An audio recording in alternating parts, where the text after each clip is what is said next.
What's up, Cavs fans? Long time no see. So we all knew it was coming, but it was just a matter of when it was going to happen. The Caps clinched the President's Trophy for the second time in their franchise history. You know, we were slated for the favorites for the President's Trophy for quite some time now, and pretty much everyone knew it was going to happen. All the players knew it was going to happen. You know, the fans, we've been talking about it. Oh, our second President's Trophy. But, you know, now that's actually happened, we can focus on the next step, which is the playoffs. So, you know, there's an interesting perspective that I had the other day and was confirmed online earlier today, actually. The Caps, you know, we've been having a lot of close games lately that we win by like one goal. You know, ever since the All-Star break, it seems like most of our games are very close, and until the third period, we are not really playing our game, and in the third period, we, you know, dominate, aside from a couple blowouts here and there. And one thing a lot of coaches are really scared about with our team is how consistently we can come back from big-time deficits. Like, we've come back from 3-0 deficits, 4-1 deficits, made it a close game, or took it to overtime, or even have won. And our scoring in the third period is second to none. You know, there's no other team in the NHL right now that has as good of a third period as we do. And another thing that I've noticed, we get used to teams really fast. You know, a lot of times if we play a team back-to-back, and I hope this happens with the Blues game, by the way, which, knock on wood, a lot of times when we play a team back-to-back, we will play much better the second time around. And that's pretty much what the playoffs are all about, playing the same team, you know, between 4 and 7 times and hopefully killing them. So last night's game, we took on the Blue Jackets at home. We ended up winning 4-1. At the end of the first, we were tied 1-1. At the end of the second, we were tied 1-1. And then going into the third period, you know, the Caps have nothing but confidence. They're the best team in the league at third period hockey, playing against the worst team in the league at third period hockey. But one thing that was pretty nice is that we scored first. You know, Justin Williams got a rebound off of a shot that Bobrovsky just kicked out to the right side of the net, and Williams had all the time in the world to to set up the shot and just rip it. So, again in his career, Justin Williams breaks the 50-point marker. You know, for his age, that's absolutely impressive. I'm not saying he's old, but for the NHL, he's pushing it.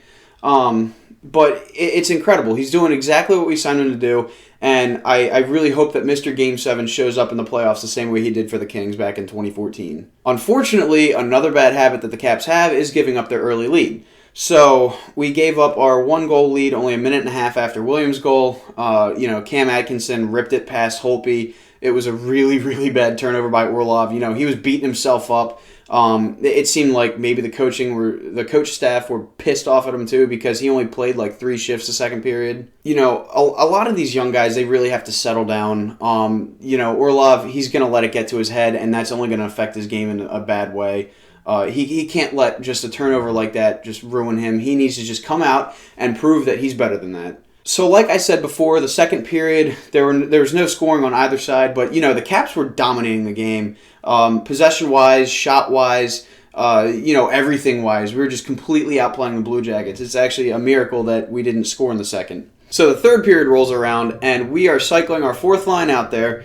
They're breaking into the zone 3-on-2. Daniel Winnick tries to pass it over to Mike Richards, but the pass fails. So Winnick picks up his own pass. He shoots it on net, which it bounces off of Bobrovsky's pad.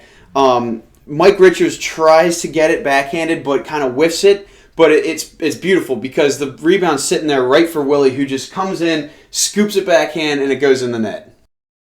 Wilson's another one of those players that has really impressed me this year because, you know, obviously he has a reputation in the NHL being a fighter, a tough guy, an instigator, you know, what have you. He's probably the least liked player on the Caps outside of the Caps organization. But this year, I am really, really happy with the way he's produced offensively. I feel like he's a great depth player to have. You know, he's scored like a pretty decent number of goals this year for someone like Tom Wilson. And, you know, he's only going to develop more. I mean, he's only 21 years old. I mean, psych. Happy birthday, Tom Wilson. Big 22. So our third goal comes a little later in the third period. You know, we're working the power play. And, you know, just like I said in my other videos before, I really like Matt Niskanen on the power play because he can get shots to the net, and we don't really have to do much except park bodies in front.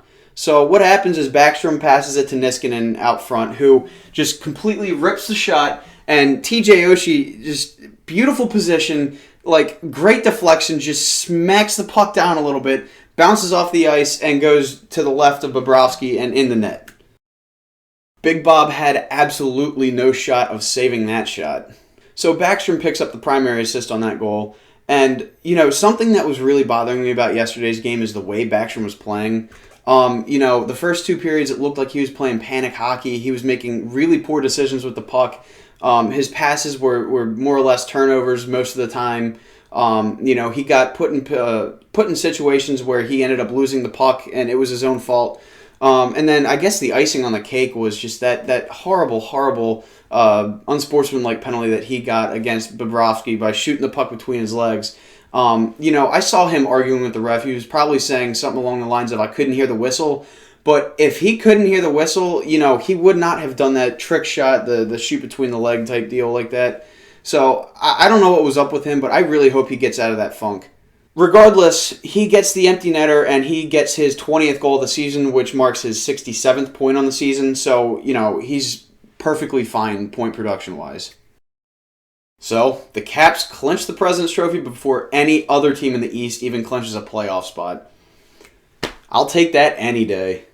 I mean, who would have guessed that the President's Trophy would have been clinched in March this year? That's just obnoxious. Anyway, thanks for tuning in with me. I'm about to order some presidential pizza from Papa John's. So, until next time, let's go Caps.